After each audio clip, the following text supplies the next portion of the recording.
අද අපි කතා කරන්න බලාපොරොත්තු වෙන්නේ ආර්ථවහරණයෙන් පස්සේ කාන්තාවන්ට ඇතිවෙන්න පුළුවන් සෞඛ්‍ය ගැටලු සම්බන්ධයෙන්. ඉතින් අපි දන්නවා කාන්තාවක් වැඩිවියට පැමිණුණාට පස්සේ ඉඳන් මාසික ඔසප්පීම් ක්‍රියාවලිය ක්‍රමානුකූලව සිදුවෙලා ගිහිල්ලා ජීවිත එක් කාලයකදී මේක නවතිනවා. මේකට අපි කියනවා ආර්ථවහරණය කියලා. ඉතින් මෙතනින් පස්සේ විවිධ සෞඛ්‍ය ගැටලු ඇතිවෙන්න තියෙන ඉඩකඩ සාමාන්‍යයෙන් වැඩි. උදාහරණයක් විදිහට ගත්තොත් ආර්ථවහරණයෙන් පස්සේ කාන්තාවකට හෘදය වස්තු ආශ්‍රිත ලෙඩ රෝග සහ මොළයේ රුධිර වාහිනී ආශ්‍රිත ලෙඩ රෝග ඇතිවීමේ අවදානම් වැඩි වෙනවා. මේකට හේතුව වෙන්නේ ඊස්ට්‍රජන් මට්ටම් වල ඇතිවෙන වෙනස්කම්.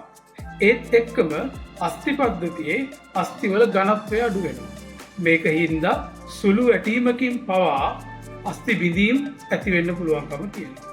ඊට අමතරව මුත්‍රා වාහිනී පද්ධතිය ගත්තොත් ඒකේ ආසාදන ඇතිවීමේ සම්භාවිතාවය වැඩි වෙනවා වගේම නොදැනුවත්ව මුත්‍රා පිටවීම එහෙමත් නැත්නම් ඉන්කොන්ටිනන්ස් කියන තත්ත්වය ඇතිවීමේ අවදානමකුත් පවතිනවා. ඒත් එක්කම මානසික සෞඛ්‍ය පැත්ත ගැන හිතුවොත් මතකය එක අරමුණක හිත තියාගන්න බැරිකම කන්සන්ට්‍රේෂන් එකේ ගැටලු වගේ දේවල් එක්කම ඇන්සයිටි ડિප්‍රෙෂන් තත්ත්වයන් පවා ඇතිවීමේ අවදානම් වැඩි. ඉතින් වැදගත්ම දේ තමයි මේ අවදානම් කතාව ඇහුව කියලා බය වෙන්නේ නැතුව නිවැරදි ආහාර රටාවකට හුරු වෙන එක, පැන් රස කෑම, සකස් කරපු කෑම වලින් නැවතිලා ස්වභාවික ආහාරත් එක්ක සමබල ආහාර වේලක් ලබා ගන්න එක, ප්‍රමාණවත් තරම් නිින්දක් ලබා ගන්න එක, ප්‍රමාණවත් තරම් ව්‍යායාම වලට දෛනිකව යොමු වෙන එක.